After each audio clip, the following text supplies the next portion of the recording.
Welcome back after the break. और break से पहले जिस तरह से हसनैन आपको कह के गए थे कि हम पोस्टमार्टम करेंगे, तो अब वो वक्त आ गया है, क्योंकि एशिया कप सुपर 4 के मैच में भारत ने इक्विपमेंट की तरह बिल्कुल ऑपरेशन वो अभी हम बातों से ही कर लेंगे, हमें किसी हालात की जरूरत नहीं है।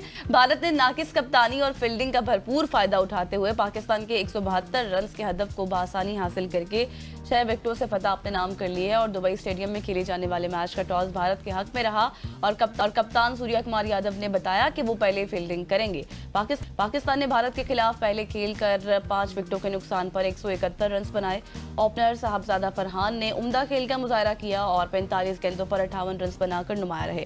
जवाब में बात की जाए तो जवाब में left hand opener Abhishek Sharma ने 74 रन की जारहाना इनिंग्स खेलकर जीत की बुनियाद रखी और उनके साथ शुभमन गिल ने 47 रन बनाकर वो भी नुमाया रहे। भारत की जानिब से तिलक वर्मा ने भी जिम्मेदाराना 30 रन बनाए, जबकि संजू सैमसन ने 13 रन बनाए और कप्तान सूर्या कुमार यादव बगैर कोई रन बनाए आउट हुए। और पाकिस्तान की जानिब से हारिस रऊफ की बात की जाए तो 2 भारतीय बैटर्स को आउट किया, जबकि फहीम अशरफ और अबरार अहमद एक विकेट हासिल करने में कामयाब रहे। और अभिषेक शर्मा की उनकी बात की जाए तो उनकी जारहाना बैटिंग पर मैच का बेहतरीन खिलाड़ी भी करार दे दिया। बिल्कुल ऐसी इसी पे बात करने के लिए हमारे साथ मौजूद हैं सीनियर स्पोर्ट्स जर्नलिस्ट अफसरान खोखर साहब। Thank you so much for joining अस। खोखर साहब, ये जो कल रात को हुआ, मेरा ख्याल है कि पाकिस्तान क्रिकेट टीम को किसी लेक्चर की ज़रूरत नहीं थी, किसी साइकोलॉजिस्ट की ज़रूरत नहीं थी, कैपेबिलिटीज़ की ज़रूरत थी, मोहसिन नकवी साहब को वहाँ पे जाके मुलाकात करने की ज़रूरत नहीं थी, बल्कि एक डंडा देने की ज़रूरत थी कि भाई आप एक दफ़ा हार चुके हैं, अगला मैच ना हारिएगा।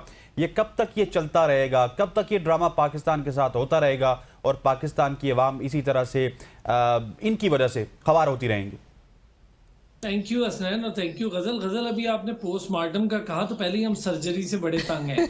एक सर्जरी हम पाकिस्तान क्रिकेट टीम में देख रहे हैं, तो इतनी सर्जरी काफी है हमारे लिए। बिल्कुल। अच्छा, ये अभी जो आप कह रहे थे ना हसनैन, साइकोलॉजिस्ट और ये सारी चीजें, अब मेरा ख्याल है वो जो साइकोलॉजिस्ट गए ना, उनको भी किसी साइकोलॉजिस्ट को दिखाना पड़ जाएगा। अब उन बेचारे को भी अब आगे जाके किसी को दिखाना पड़ेगा। ज्यादा देर इस टीम के साथ रहे तो वो कहीं और ही होंगे।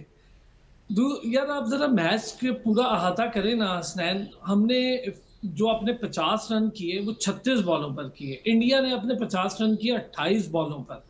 आप जरा अंदाजा करें अपनी प्रायोरिटीज और उनकी प्रायोरिटीज का अंदाजा करें। उसके बाद हम जरा 100 पर जाते हैं। 52 बॉल्स पर 100 किया इंडिया ने और हमने 70 गेंदों पर 100 किया। यानी आप अपने स्ट्राइक रेट की बातें करते थे, स्ट्राइक फोर्स बना रहे हैं, हम यूं कर देंगे तो हम ऐसे कर देंगे, हम वैसे कर देंगे। 101 बॉलों पर 150 रन मारकर वो बैठ गए थे। आप ये 150 रन के लिए 115 बॉलें खेल गए और उसमें भी 30 डॉट खेली है कल इंडिया ने। ऐसा नहीं है कि डॉट नहीं खेली, 30 डॉट खेली है, लेकिन फिर उन्होंने उसको कैपिटलाइज किया है उस चीज को। आपके साहबजादा फरहान 128 के स्ट्राइक रेट से वो खेला है और अगर शुरू में कैचेस पकड़े जाते, 5 कैचेस थे, 5 कैचेस, जिनमें से हम एक कैच तो खैर उस पर बड़ी बात कर रहे हैं, फखर वाला कैच, जो वाकई में वो जो अंपायर है रुचरी, वो एक किस्म के, मुझे तो समझ में नहीं आता, जब वो फील्ड में थे तो गलत फैसले दे रहे थे, फिर उनके सर पे गेंद लग गई तो फिर वो बाहर चले गए। अब वो बाहर बैठ गए तो थर्ड अंपायर बन गए। थर्ड अंपायर को नजर नहीं आ रहा, पूरी दुनिया को नजर आ रहा है कि फखर आउट नहीं है, उस अकेले को नजर नहीं आ रहा। बड़ा थर्ड क्लास अंपायरिंग का भी स्टैंडर्ड रहा। अब हम अंपायरिंग से हटें तो कैचेस, 5 कैचेस आपको मिले पाकिस्तान क्रिकेट टीम। यार जिस टीम को 5 कैच ड्रॉप मिल जाए, कैन यू इमेजिन कि वो टीम दोबारा 170 पे ही खड़ी हो, उससे आगे जाने की उसकी अहलियत ना हो। सलमान अली आगा, नवाज, साइम अयूब, इन 3 पर बहुत जरूरी है बात करना। चलें, साहिबजादा फरहान ने तो 50 कर ली ना, ओपन किया, खड़ा रहा, ठीक है, उसने कोई मारा भी, शॉट उससे नहीं लग रहे थे, गेंद फंसी भी आ रही थी इस पिच पर। फिर हमने देखा है जो सलमान अली आगा है, गैर जरूरी तौर पे T20 में है, और आप और मैं और सारे जो बातें करते थे कि जी रिजवान यूं खेलता है तो रिजवान यूं खेलता है, खिलाने आप सलमान अली आगा को। फिर हुसैन तलब, मैं Arsalan sorry to cut you, मैं आपसे यही सवाल करने जा रही थी। सलमान अली आगा का हो क्या गया? ना बैटिंग है, ना बॉलिंग है, ना कप्तानी है, इतनी नाकिस उनकी कप्तानी। अब देखे ना, जिस तरह से फहीम अशरफ को उन्होंने फिर दोबारा से वो ओवर दे दिया, कुछ समझ नहीं आ रही कि मैच में हो क्या रहा है, उनको खुद ही नहीं पता। मुझे तो लगता है आयोडीन की कमी है सलमान अली आगा में। और सलमान अली आगा बतौर कप्तान तो मुकम्मल एक फ्लॉप शो है, और कप्तान बेचारा कैसे, उसकी T20 में जगह ही नहीं है। हमने बहुत जल्दी उसको डाल दिया, बहुत बेटर होता। अभी आप जरा रिजवान के साथ कंटिन्यू करते, बड़े इवेंट्स में कोई अच्छा कैप्टन ग्रूम करें, जो कि हमारे यहाँ होता ही नहीं है। आप उसके साथ कंटिन्यू कर लेते, एक दिन एक कैप्टन, दूसरे दिन दूसरा कैप्टन। ये हमारे हालात हैं कि हमने लास्ट के जो 25 मैच खेले हैं, उन 25 मैचेस में से सिर्फ 4 जीते हैं हम। हमारी ये तो हाल है हमारा। इस हद तक हम गंदी क्रिकेट खेल रहे हैं, तो आप अंदाजा करें कि कितनी बुरी क्रिकेट हम खेल रहे होंगे। फिर बॉलिंग, शाहीन शाह अफरीदी, सरफराज की overrated नजर शाहीन लग गई है शाह। मुझे लगता है। किसकी? सरफराज की। वैसे मैं आपको बताऊं, इस टीम को किसी की नजर नहीं लगी, बल्कि इसके साथ जो रहेगा उसको नजर लग जाएगी। हाँ, तो ये आप बात देखिएगा बहुत सारों को असलान साहब, माइक मुझे ये बताइएगा कि सबसे मुजाहिका खेज बात ये थी कि अभिषेक शर्मा और शुभमन गिल हमारी इस तरह से धुलाई कर रहे थे जिस तरह से कोई क्लब लेवल की टीम की करता है, जिस तरह वो आईपीएल में दूसरे बॉलर्स की धुलाई करते हैं। क्या इसी तरह से वो दुनिया की किसी और बॉलिंग की धुलाई कर सकते हैं? I am talking about Australia, I am talking about New Zealand, I am talking about England. मतलब अभिषेक शर्मा को तो हमने ये बनाया हुआ है कि वो ऐसा बैट्समैन है जिसे 20 गेंदों में 50 रन बना देने यार पाकिस्तान के खिलाफ। बनाए भी हैं उसने, लेकिन आपकी इस बात से मैं एग्री हूं।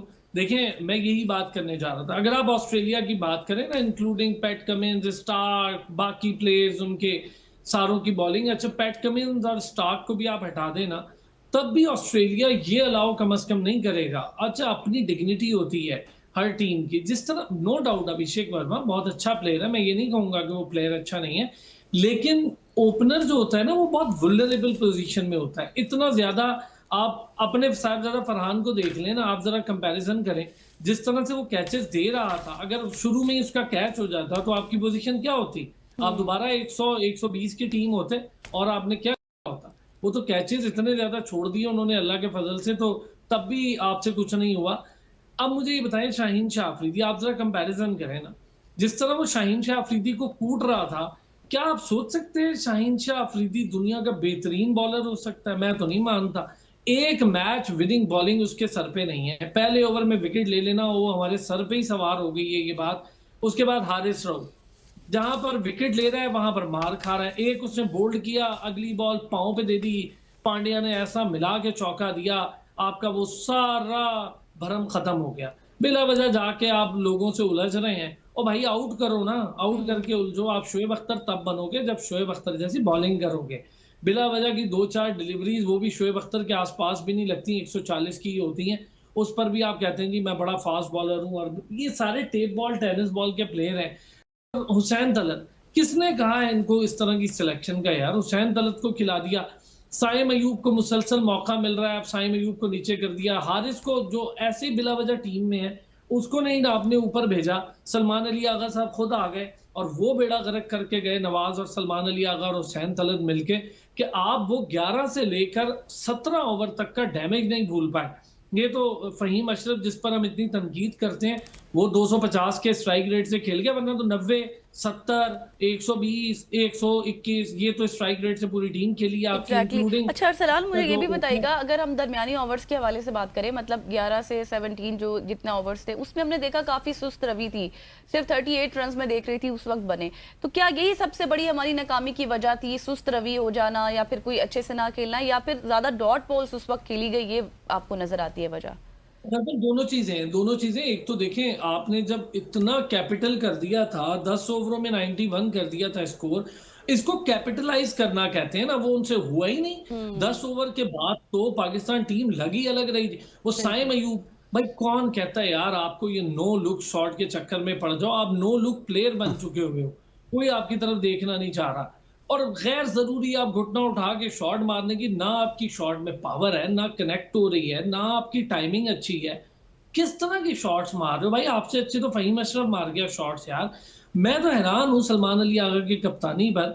ना उसको सेंस है कि मुझे कहाँ बैट्समैन को खिलाना है, सिलेक्शन क्या करनी है, ना उसको सेंस है कि मैंने बॉलिंग का इस्तेमाल कैसे करना।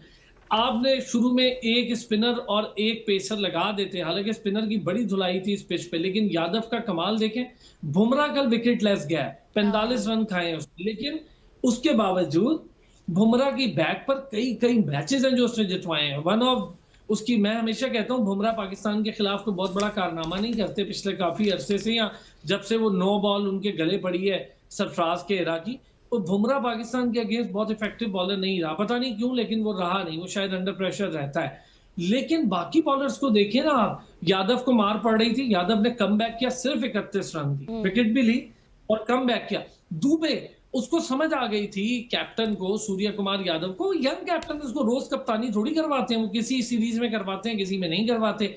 उसको समझ आ गई थी कि बॉल फंस के आ रही है, वेरिएशन करो। दुबे ने वेरिएशन की और दबा दिया हमें। हमारे ये हारिस रऊफ, शाहीन शाह अफरीदी एक ही बॉल सेम पैटर्न पे करते चले जाएंगे, करते चले जाएंगे, ठीक। कोई सेंस नहीं है, कोई बिल्कुल ऐसे ही variation अरसलान साहब, हम उम्मीद करते हैं कि अगर आगे हम पहुंचे, क्योंकि पहुंचने की हालत तो लग नहीं रही, शायद श्रीलंका और बांग्लादेश भी हमें हराएगा। तो एक दफ़ा फिर हम उम्मीद लगाएंगे, एक दफ़ा फिर हम कहेंगे कि हम इंडिया को हराएंगे, यही कुछ होगा। Thank you so much for joining us. Khokhar साहब हमारे साथ मौजूद थे। ख़वातीन और हज़रात, यहाँ पे वक्त बचाते हैं, एक शॉर्ट सी कमर्शियल ब्रेक का ब्रेक लेते हैं, वापस आते हैं, हमारे साथ रहिएगा।